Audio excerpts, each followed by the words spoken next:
As you walk on by, when you call my name. That's as much singing as you're going to get out of me because I can't sing. Hey, everybody. Happy Thursday. We're going to be doing a more traditional art stream tonight. I know my last two have been kind of what I guess you could generously call teaching episodes that were aimed at younger audiences. This is going to be a standard art stream, a more adult-oriented stream. We're going to get back to the eyeballs now that the rip disc is done. I will be posting that to Behance probably in the next few days. But I want to get back to the eyeballs that we haven't done in a while because kind of got replaced by other things. Let me get a sip of water really quick. I always forget to do this before I start recording. Or streaming, not recording. Although I guess the stream is being recorded, therefore it is both streaming and recording.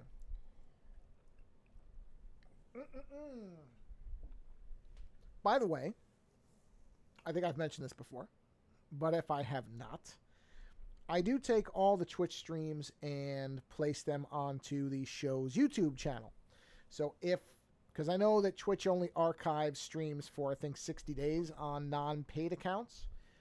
So if it's after 60 days and you remember that there was something that you liked watching, or for whatever reason you want to revisit an older stream, you can go over to the YouTube channel for the page, which I believe is,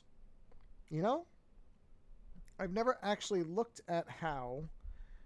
I think let's see. It's a good question. How do you get to it? I suppose I should know that. So let me actually, since we're in the little kind of pre-game... Ow, man, I got nailed by a mosquito on my leg, and I keep thinking it's a standard itch and scratching it way too hard, and it doesn't feel great. Let me just find out how you would get to that, because I think there is a short URL you can use.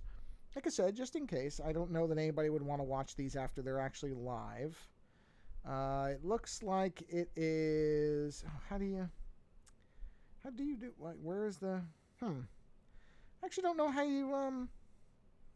I don't know what the short thing for that is. Is it just youtube.com/ and the channel name? Not really sure, to be honest. Yes, it is. Okay. Or wait. Wait a minute. No, that's not right. Oh, what is that? Jeez, that's like a different thing. Man, that's really... Wow. I don't even know what that is. That is definitely a channel that I created, but I don't know what it is. I have no idea what that is. Well, anyway, if you go to the show page, you go to ozonightmare.com ozonightmare.com, and you look for the YouTube link there. That will take you to the page, and I am putting these streams. They're a little bit delayed. I'm kind of staggering them because I just don't want to dump everything there at once, so I kind of dole them out a little bit. So they're always a little bit behind, but they are there, and... To my knowledge, YouTube doesn't archive anything, so you could watch these whenever you want. But anyway, so just in case anybody remembers that they wanted to watch an old stream or whatever, or watch them rapid fire, which I can't really imagine, but, some people might like doing that. So let me adjust myself in my chair here. My new chair, which is working out very well, I'm happy to say. I like this chair quite a bit. It's making me sit up straighter, which I think is a good thing. My old chair kind of had my old chair was a cheap chair. So I just kind of would slouch, which I know is bad for you. Not good for posture. Lucked out in that I'm okay standing for long periods of time. So it's not a big deal because I try not to sit too long in general. But it does help to have a chair that encourages good posture because I don't want to end up with a completely mangled back. I've been very lucky. Extraordinarily knocking on wood, whatever... magic rabbit foot thing. Exceptionally lucky in that I've never had any major knee problems or major back problems or major neck problems. So some of that was no doubt the benefit of being young. That time is over. So now I'm trying to not do anything that might damage anything that I want to be intact later in life. So I've been lucky this far. Now it's time to be smart. So got a nice chair that's got a lumbar thing on it and, makes me sit up straighter. Just trying to do things that are smart because youth is not going to shield me any longer. Okay, we're at the 5-minute mark. Let's go ahead and roll the opening credits. So, yeah. So we're going to get back to our eyeballs. The old eyeballs. And we'll do a little bit of that tonight. And I'm going to talk a bit about Star Trek Strange New Worlds because actually I want to talk about two things. Oh no, I forgot her name. I found a musician today who apparently was a new I should look up what her name is. I feel bad if I don't know what it is. I'm going to mention her, and if I don't have her name, that makes me a really bad person because it's not really, there's no point in talking about somebody excitedly if you can't point out who it was. So let me open the completely wrong thing. All right, let's switch here. There we go. All right, let me say this up front so I make sure I get it right. So where is, here it is. I will tell you the artist name. There's our eyeballs.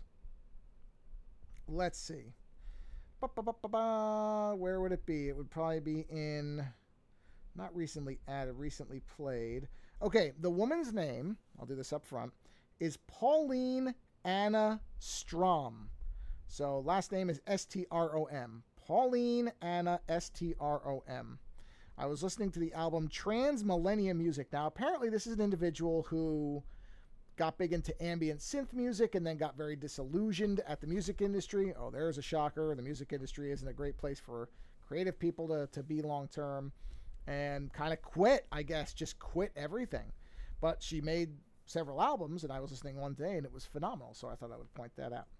Okay, let's jump in here. So here's our eyeballs, which we haven't looked at in quite a while. So now I have to kind of reorient myself to where we are. So I was doing, so there's the black levels. Okay, so I think at this point, I probably don't need, I don't really need the guide on anymore, I don't think. I can turn that off for now so that we can just observe our blobular eyeballs unrestricted, as it were. Let's see what we want to do. There's a couple different things here. So let's do, because we have our light coming from the bottom, we're going to make the blobs not shiny and gelatinous, because otherwise we would just have shininess all over the place. So we're going to keep them pretty matte. We're going to keep them kind of rougher.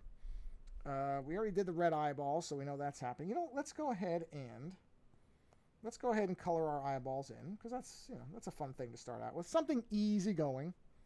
Let's see what the size of that is. Oh no, that's good. So let's go ahead and do some eyeball coloration, just to get a little bit of color happening here. Yeah. So actually, you know what? Eyeball coloring really doesn't. We'll come back to that. That's not as fun to watch. Just color isn't as fun to watch. So let's go to our detail layers. Okay, so shadow lines. Oh, good, I named things. Look at that, I named things. Shadow lines, blob lines. Okay, so we're going to need a new group. New group coming up. Let's put a couple layers. Let's group them up, and we're going to call these details. Right, okay. So now, let's grab a layer. Let's go to true black, which I say because there's this, which isn't really black. It's kind of a dark gray. So I call true black dead zero, which is right there. My favorite color for pen work. Dead black.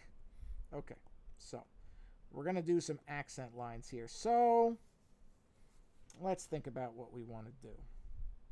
We kind of just want to emphasize the bulbousness of this thing. It's kind of, so what we want to do is put some, let's see what the size is there. It's a little small. I want to make that line equal to these. Yeah, that's right. So we're going to put some other kind of bumps and, bumpiness in this, kind of folding off of this. We curve some, well, not like that though. Always curve from off screen if you want it to look subtle. See, like that, we're going to kind of make it like some of these folds are kind of exploding out or, expanding out a little bit. So we're going to do stuff like that. Let's see here. And we'll just have this ripple out like that. Not everything has to be completely off the thing. We can have stuff that's like this that just kind of ridges around. We can have some of that. We're going to do a little bit of this. Some of that there. And these are not going to be the only lines, but these are these are meant to kind of emphasize the bulbousness of things. I don't know if I want to have pocket. Yeah, I guess I do. It actually looks all right. So we're going to do something like that. So do that. Kind of, yeah, there we go. We're getting some kind of fatty pockets, I guess. I don't know what other word there would be for them.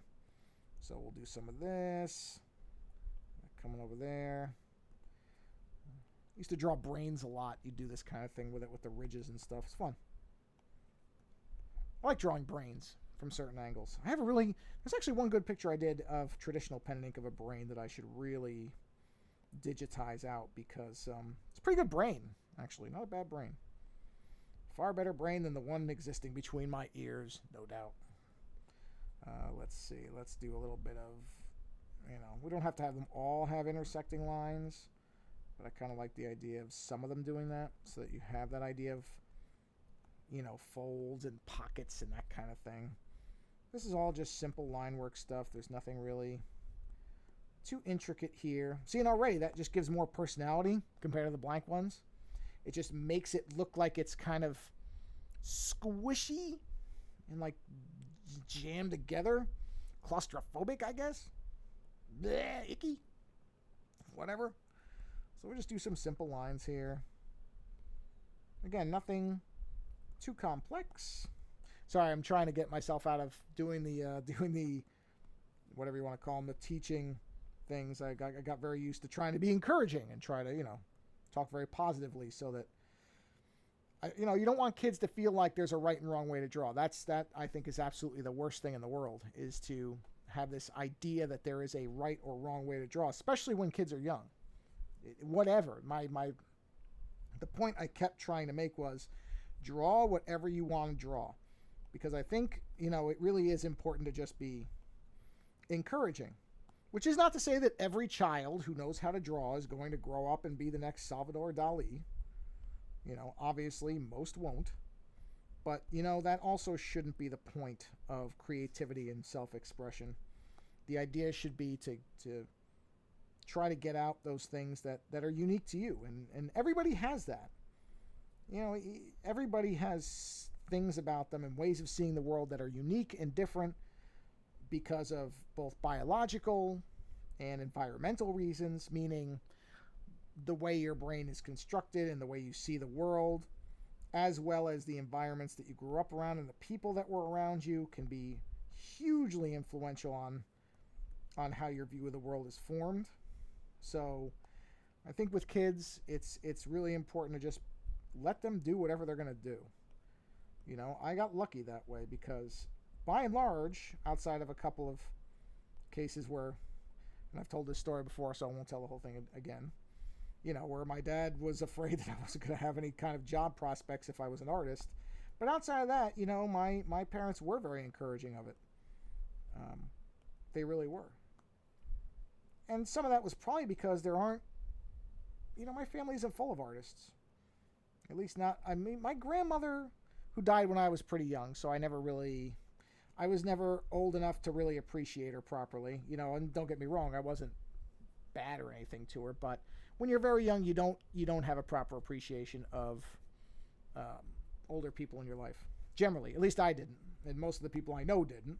It's only when you're older and you realize that these people have, in some cases, wealth of knowledge and experience that it would be, I'm not going to do two of those right next to each other, that it'd be fascinating to actually be able to explore and understand. A lot of times, by the time you make that realization, those people are gone, which was exactly the case with my grandparents, at least on my dad's side. My mom's grandparents survived longer, but they were not creative. They were kind of more classic, middle class, types, but no artistic stuff that I was aware of anyway, at least not that I ever saw evidence of. Whereas my grandmother, my understanding is she actually did draw. I do remember in her house seeing what I think was a painting of some kind, and was told that she had done it. And that does seem to be a kind of a common thing, actually. Not to turn it into a regional thing, but it's funny because, hold on a minute, I just realized I missed a spot of black here. Let me get this fixed.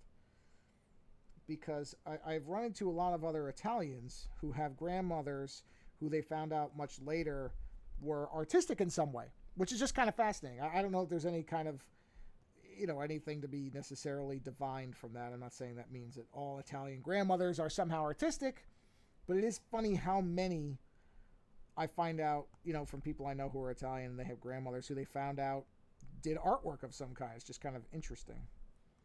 But again, I'm not trying to suggest any direct causal relationship there. I think it's just kind of funny because the classic idea of the Italian grandmother, at least in American pop culture, is somebody who cooks a lot, which was also true. I certainly never had to worry about eating at my grandmother's house. My grandmother, in fact, said something that's also a pretty common phrase I hear a lot, which is that ice cream is good for you because it's dairy. Not something I ever argued with as a portly teenager and child. I enjoy ice cream still. Fortunately, as an adult, I moderate a little bit better, but I do like ice cream. I like chocolate ice cream. I don't like vanilla ice cream. I don't understand vanilla ice cream. It's whatever. If you like it. My wife likes vanilla ice cream quite a bit. I can't understand it. To me, it has no flavor. French vanilla, yeah, okay. French vanilla, I can get on board with that, but just normal vanilla, no. There's nothing there. There's nothing there. Bland to me. A base for certain, yes. You can use it to make other flavored types of milkshakes and stuff like that. But the reason it works so well for that is because it inherently doesn't have any flavor. So it sort of proves the point in its own versatility. It doesn't have any flavor. That's okay, though. Like whatever you like. So, let's talk a little bit about Star Trek Strange New Worlds. Now, I'm not going to talk too much about it. I'm not going to spend the whole stream talking about it because I am planning to do a dedicated show on that with Michael Fisher, who some may know as Mr. Mobile. That was something we've been discussing for a while, but I was really, really adamant. I said, no, let's wait till the show's over so that we can really dive into it, because I feel like I felt like if this show was as good as its potential, then there would be plenty to fill a whole episode with. And it does appear that we're going to be doing exactly that, because Strange New Worlds, as a brief summary, is phenomenally good. Simple as that. It's phenomenally good. The season finale just aired today, or was released. I don't think saying aired is... Oh, pardon me, that came out of nowhere. I don't think saying aired is accurate for streaming now. Oh, please don't tell me I got the hiccups. Okay, it went away. That would not be great for a stream. Constant hic. And not that I've been drinking or anything. It just seemed like sometimes when you get kind of a hitch or whatever in your lungs, well, it's either COVID, which it isn't in this case. I was just tested. I know it's not. Well, I don't know it's not that, but I don't think it's that. But, I always have this thing where I'm like, 50-50, it's going to become a hiccuping session. Oh, I saw it. Don't worry, everybody. I got it. Let's hit that. So, yeah, Strange New Worlds, the finale aired today. I have updated that background skull picture, by the way, so that is going to get fixed. Just waiting. There we are. And it was every bit as good as I hoped it would be. I think this show is, it seemed for a while that maybe Paramount had made a mistake in just putting all its eggs into a million Star Trek baskets. I think there was concern over that, myself included, that, oh boy, they're really going to just try to milk this thing out and it might not be good. But, you know what? Strange New Worlds is the validation of the bet, because even if every other series has been lesser, which I think Discovery is a debatable topic. I don't dislike Discovery the way some others do, but I do recognize that it's hard to describe exactly what's going on with Discovery, but I think that show would have benefited from doing bottle episode type stuff, more episodic, less serial stuff for at least one season in there. Maybe because season one was very good. Season 2 was even better. Season 3 was fine. And then after that, it started to feel a little bit like it was recycling. Not its stories, that wouldn't be fair. But its momentum just felt very uninspired. It felt kind of very familiar. It felt like it was retreading a lot of things. And I wonder if they would not have benefited. I mean, the show's still on, so I'm not saying it like it was canceled. But I think that show could benefit from... Man, I really messed that line up. Would benefit from borrowing a little bit of what Strange New Worlds does. Don't try to become Strange New Worlds. I don't mind serial storytelling. I think there's a place for it, and I think Discovery has done it well. But I also think maybe it's time for them to take a break from it. So I don't know. That's just an opinion of mine. You know, you may disagree. And I certainly am not, as I said, as down on Discovery as some people are. Some people are really... I'm going to adjust the mic a little bit. I feel like maybe I'm a little low. Yeah, that's better. I feel like some people really, really just decided to hate Discovery, and I definitely don't. I still think Discovery has a lot of quality to it, and I think it still has a lot of potential left. But I think it also would not be the worst thing for that show to maybe just kind of, you know, take a break from the big super storylines for a bit and do a small season. Kind of borrow a page from Voyager, perhaps, where the ship gets stuck somewhere and they kind of have to figure their way out of it. As I've said many times, I find Voyager was not as terrible. Also, kind of a similar Discovery thing. Voyager is not as bad as its reputation is. I think it was disappointing at the time because it was up against... It had followed Next Gen, which an impossible act to follow on its own, and Deep Space Nine. Now, honestly, let's just be straight with each other about this. I don't think any show was going to be able to make up for the immensely well-received pairing of... And don't get me wrong, there were people who didn't like and still don't like Deep Space Nine. They find it's too serious. So even Deep Space Nine, which many people would say is among the best that Trek produced, is not universally loved either. I love it. I think Deep Space Nine was fantastic. I'm rewatching it now. The only bad thing about Deep Space Nine is you know that it's going to get bad. You know that kind of the fun, lighter stuff is not going to last, that war is coming, but you know what? Perhaps more than anybody may have anticipated, that show feels eerily fitting for this moment in time, at least in the United States. But I know that people overseas in Britain are also having some not great moments. So, you know, it sort of feels like the whole angle of Deep Space Nine is more prescient than it might have even have been at the time. Because I'm sure, you know, it was obviously allegory for a number of things. But one of them certainly would be the danger of, I don't know, having everything being run by religions and making people conform to a certain belief system and militarism and the toll of wars and violence. I don't know. Just saying, it seems like maybe there's lessons to be learned from Deep Space Nine even now. But I won't go too far down that road. Sorry, there's a hair on this thing. Where is it? I just saw it. Did it go? Got it. There we go. I don't know where it was coming from, but I got rid of it. So yeah, Deep Space Nine. So Voyager had that was a tough hill to climb. And you know, I also think there was elements of people just being upset that there was a female captain, which whatever. I mean, that stupidity is still persistent, I'm sorry to say. Janeway was not a bad captain. I mean, don't get me wrong, there were bad episodes. There absolutely were bad episodes, but I don't blame Catherine Mulgrew, I think was her name. I have no problem with her as an actress.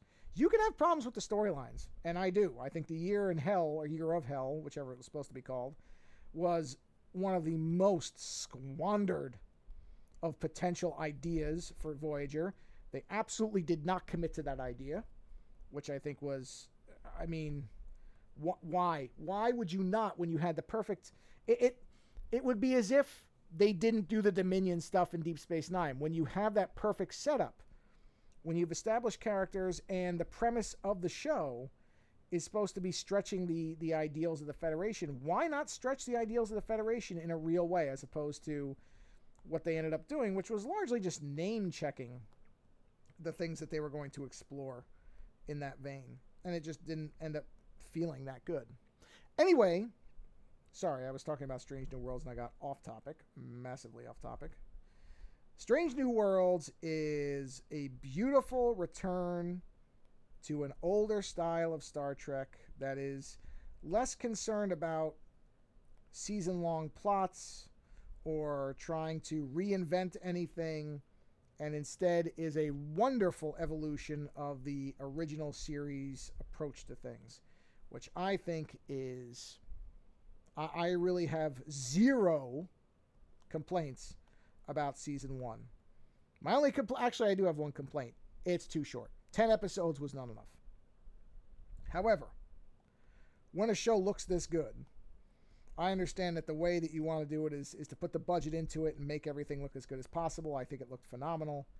I think they got really good people for it. I think that Anson Mount, as is no surprise after seeing him on Discovery, is absolutely a person you can build a multiple year show around. His Pike is wonderful and distinct from other captains that have come before, so he doesn't feel like he's a copy or an imitation or kind of an attempt to blend. I mean, I guess he is sort of a blending of Picard and Kirk in some ways, but not in a way that feels like, okay, they just decided to blend Picard and Kirk. It feels very, very smooth and natural and well done, and he's just fantastic. There is no other phrase for it. And in fact, I really can't tell you anybody on that show who I think didn't do a good job. I don't recall the actor's name offhand, but the individual... Oh, wait. Who's playing Spock? Is his name? No, I'll probably get it wrong. I'm not even going to try to guess. I'll probably guess way off the mark. Anyway, whoever the guy who's playing Spock is, it was funny because in the first maybe episode or two, I wasn't convinced. Even though he had been on Discovery as Spock, that was a very different Spock. This was now channeling, the original Spock. This is a character that we do know and isn't supposed to be some alternate version of. So that's a tough thing to do with something like Mr. Spock, who is a well-known and well-loved quantity. So that's not easy to try to attempt to make your own, because you can't go too far in a unique direction or people will say this is not Mr. Spock. Which, fair, unfair, that's just the way it goes. I mean, and you must know that stepping into this kind of role. You have to know that you're going to have a large set of shoes to attempt to fill. Especially because you don't have Leonard Nimoy. That's one thing that Zachary Quinto in the movies had, was there was sort of an implicit blessing of Leonard Nimoy because he appeared in the films. So that helps. When you are playing a hugely followed and loved character, and the person who defined that character is there to kind of, not necessarily pass the torch would be the wrong phrase, but to, whether it's simply by implication or explicit affirmation, say, yes, this person is worthy of taking on this role. That definitely helps. So this person, and I apologize, I don't know the name, and I'm not going to stop to look it up now, doesn't have that. Which is, it's not to say that I think you need it, but it's certainly, I feel like when J.J. Abrams did the Star Trek movie, one of the things that made the new Spock work was the presence of the old Spock. There was kind of, and of course split timelines, which helps too. But the other thing was there was kind of a, acknowledgement of what came before in a way that felt like it was a guiding to the new version. I'm probably bungling that as I explain it, but it makes sense in my head. And so the new guy didn't have that. In the first couple episodes, I'm not going to say I didn't buy him as Spock. That wouldn't be right. But there wasn't enough of what I knew of Spock in there for me to be fully convinced. That's a better way to put it, as opposed to, I don't like him as Spock. It's not that.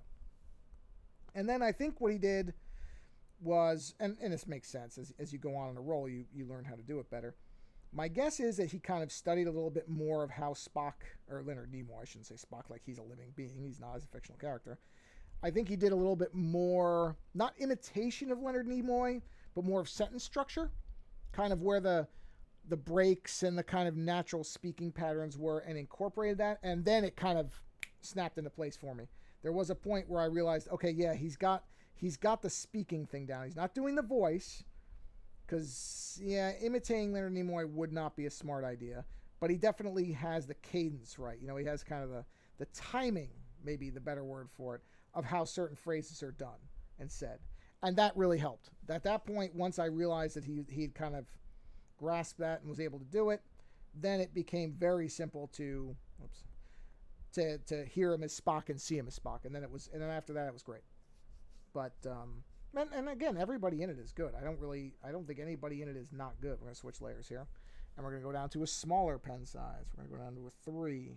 And we're just gonna do a little more foldy stuff in here. So just kind of, little squishy wrinkles like this, just to kind of further emphasize what we've got going on here. But you make them different sizes so that they feel a little bit more distinct, and you kind of elongate some of these, kind of have them like supplementing what's there, enhancing maybe is the right word. I don't like the way that one went, so we'll do that. So yeah, Strange New Worlds was I wasn't sure about what the ending for the season was going to be, because they've kind of, again, I'm not going to go too far into detail. I'll do that when I do the show about the show, the dedicated show, I should say. But I wasn't sure because, they have a little bit of, not season-long storytelling, but they have some kind of holdover story from when Pike was on Discovery. And you don't, just incidentally, you don't need to watch Discovery to understand what's going on. That's not a necessity. It's not required viewing as a prequel to this. Certain things will maybe make sense better, but really all you would need to know is who Pike is and the basics of the character. And you can actually go back and watch the original pilot that he was on, or not the pilot, but I watched both the pilot and the first episode of actual Star Trek, the original series, which is concerning Pike. And I found them both to be very good episodes, and that will basically tell you. But even if you don't know any of that stuff, it recaps it. So don't feel like you have to know much about Trek. I actually think that's also a benefit. Some people may disagree, but I like the fact that this series doesn't really require you to know a lot of the Trek lore. I mean, obviously there are longtime fans, I'm one of them, who know all this stuff outside, but even I don't know every little bit of trivia that some people do. I don't pick up every little thing they're referencing, because I don't particularly love the original series the way a lot of people do. It's fine, but I don't adore it. I don't go back and watch it outside of very selective episodes, like the Pike one. Either the non-pilot or the was it the Menagerie or the Cage? I think it was the Cage is the one that actually I think maybe the Cage was the pilot. I don't remember. Whatever. It doesn't. Here's how much it doesn't matter. It doesn't matter if I get the titles right. I don't care. But in any event, you don't need to have seen any of that stuff. If you did, great. You will spot little Easter eggs and call-outs and stuff that those who didn't see it or don't remember it like me did not. And that's fun too. Easter eggs are great. But if you were kind of concerned that, I don't know all of Trek, but I'm hearing this show is good and I like science fiction, and I especially like optimistic science fiction might be the wrong word for it. It doesn't shy away from some heavy stuff, but it's certainly not gloom and doom sci-fi. So if you're in the mood for that, Strange New Worlds does have a very, at times, very light tone and an optimistic tone at times. Not all the time. It does also present bad stuff. There is also loss and tragedy inside the show, but it's far lighter a show in terms of conveying that, it doesn't all have to be misery and war, end of Deep Space Nine, if you will. And, that you can have it other things. So I think it functions very well that way. Boy, we got a very foldy set of eyeball sacks here, don't we? But I don't mind. That's great, because it was looking a little spare and bare at the beginning part. So now we're giving it some depth and texture and personality. Not like that, though. So I don't mind this. These little foldy bits. Just do this stuff. So yeah, Strange New Worlds is a very easy recommendation for me. I would tell almost anybody, whether you are versed in Star Trek very well or not, to watch it. If you were hesitant because, say, you watched Star Trek Picard or found Discovery wasn't really working out for you over the long term, I would encourage you to watch this because it's a very, very, very different and honestly superior series. I would, without even any hesitation, say it is my favorite of all the new Trek stuff. It is far and away better than certainly Picard. And I would say outside of season 2, I think I like it better than Discovery. Season 2 is basically the Pike show, so it's sort of unfair. But whatever. Life isn't fair. But I greatly enjoy Strange New Worlds, and I hope that because it seems like a lot of people do. It seems like it's being fairly well received. And I hope that that is an indicator, something that Paramount takes note of and goes, okay, people seem to be responding to this, so not only should we make a lot more of this, like this, and not try to change it, which again is not to say that, and here too, Strange New Worlds, just like Discovery, could benefit from doing something a little different every now and then. I would not be against Strange New Worlds having a season-long storyline, but not yet. Keep doing the episodic stuff, with some persistent storylines. That's fine. That stuff I like. But here and there, they could do a two-parter, a three-parter. Something, kind of like Best of Both Worlds. It's going to pay off later and, have some kind of big thing that happens. But not too much of it. It's really good what they're doing here, where they're really using the template of the original Enterprise and its exploration mission to just kind of be able to float in and out of storylines, which is not to say that there aren't lasting ramifications. There absolutely are. But not an adherence to have to try to run a plot and subplots all at the same time and do a bunch of stuff. You can just kind of get in, get out, have a good time, have fun with it, and exit out. That's not a bad thing. Not everything has to be huge and overarching. It doesn't all have to be Stranger Things, which I like Stranger Things, but you do kind of sit there and go, I'm sort of happy I saw something where the Duffer Brothers had said, that that the next season is going to be the end, which is good. Because I think, 5 seasons is kind of a magic number. It really is. So I'm happy to see that they're ending it number 1. So that they have to. These kids are getting too old. Not even really kids anymore. So they're almost penned in by biology, which in this case is a good thing. Because the show could easily go way too long. In fact, some people think it already has. I don't agree with that. But I certainly can sympathize that it's the true upside down looming threat is the show going for too long. But they're saying they're going to do spin-off stuff that's going to take place in that same kind of universe. Of course, the thing they have to resist there is to just make it the cameo show where somehow the kids from Hawkins are going to show up, or Hopper or somebody.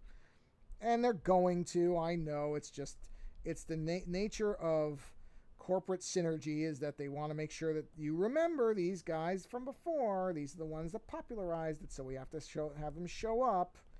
And that's okay here and there if it makes sense from a storytelling perspective, but don't go crazy, which they probably will err on that. I don't trust Netflix's decision making anymore. I don't think they're particularly good judges of anything. And maybe they never were, but it seemed like for a while there they had better instincts. Not so much these days. But in any event, where was I going with that? Oh, so Stranger Things, I like the idea of doing spin-offs, have something that is in the same universe, but, don't make it another psychic kid. Although I would love to know what happened. I would like to see more stuff with the girl in, was it Pittsburgh? Where was she? The number 8, I think she was 8 was her number. The psychic that 11 ran into in season 2. I thought that character was great. I actually really like that character. I'd like to see more stuff with her. So that would be fine, and maybe that's what they're going for. I sort of 50-50 think that's what they're going to do, because that character seems way too formed and interesting to just leave out like that.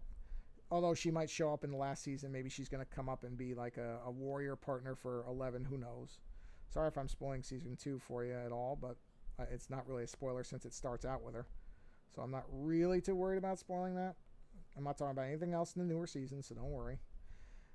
But I do like the idea that, okay, let's finish off this other season, this other series that we've been keeping going. Let's finish that storyline off. Let's start doing new stuff.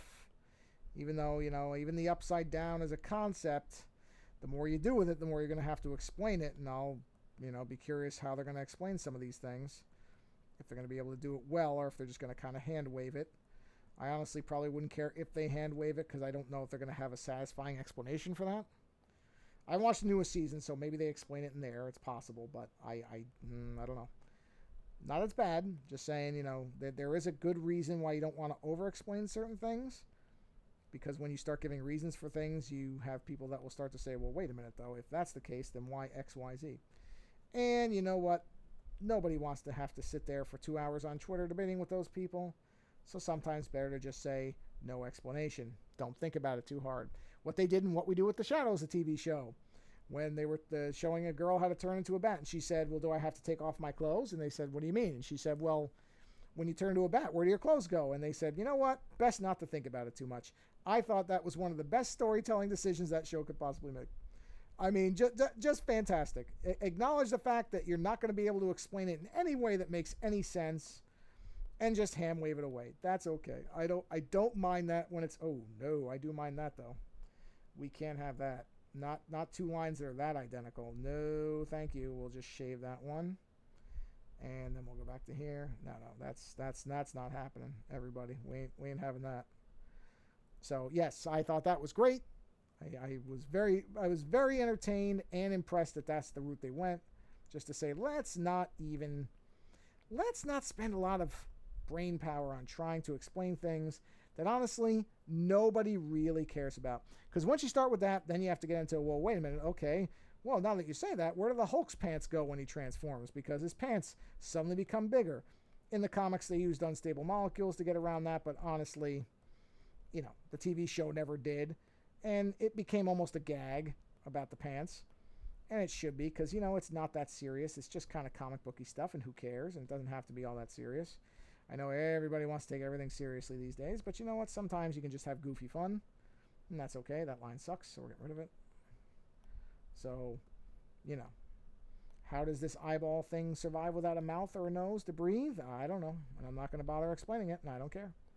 Because there's a nose and a mouth in the fold somewhere. Don't think about it too hard. Don't think about it too hard. It's not a big deal. It goes back to the thing I was saying on some of the younger streams. Don't worry about rational explanations. Don't worry about having reasons for things. You do what you want to do. Do what makes you happy and just be fine with that, as long as it ain't hurting nobody else. Who cares? Nobody cares. Let's see.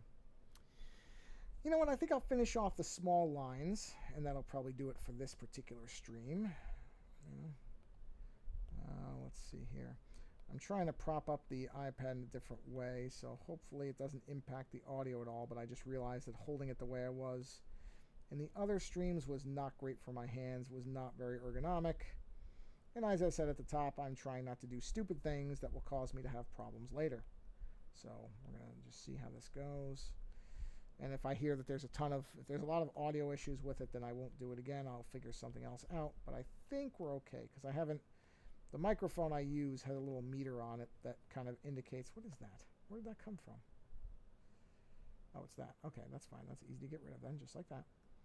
So I haven't seen it, bumping a bunch, which I would expect if there was an actual problem with what I was doing. So I think we're okay. Hopefully we are, because this is a lot easier to do. And I'm not too worried about my hand getting messed up from it. So we'll see. So yes, I was encouraged when they said, oh, well, the next season of Stranger Things will be the last one. Good. End it before it gets bad. Don't be Modern Family, which really overstayed its welcome far too much. Should have ended at season 5 with Mitchell and Cameron's wedding. What a wonderful ending for the show that would have been. But no, they have to keep going because Disney wants money. I know somebody will say, well, it's ABC. Well, ABC is Disney. So I'm sure they were like, well, as long as it's making money and it's getting nominated for Emmys, even if it really isn't that funny anymore, let's just keep going with it. Few shows pull in Everybody Loves Raymond and say, you know what? I think we've told everything we need to. And boy, was that show smart to do, because I realized that show hasn't held up very well. not really great on repeat viewings, I've found. So probably better that show ended when it did. Not that it's not funny, but it's certainly not as funny as I remember it being the first couple times I watched it, which were when it was still on.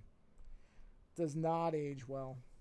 Certain elements do. Peter Boyle is still very funny as the father, but a lot of stuff just comes off as strangely mean, and not in any one direction or another. I find that at different times, I think that both Raymond and Deborah are both really just cruel to each other for no good reason, or for good reason, but then that makes the other person cruel and mean for no reason. So it's a strange show when you actually kind of break down what's going on in it. So yeah, that show did the smart thing and bowed out. Probably would not have gotten better over time.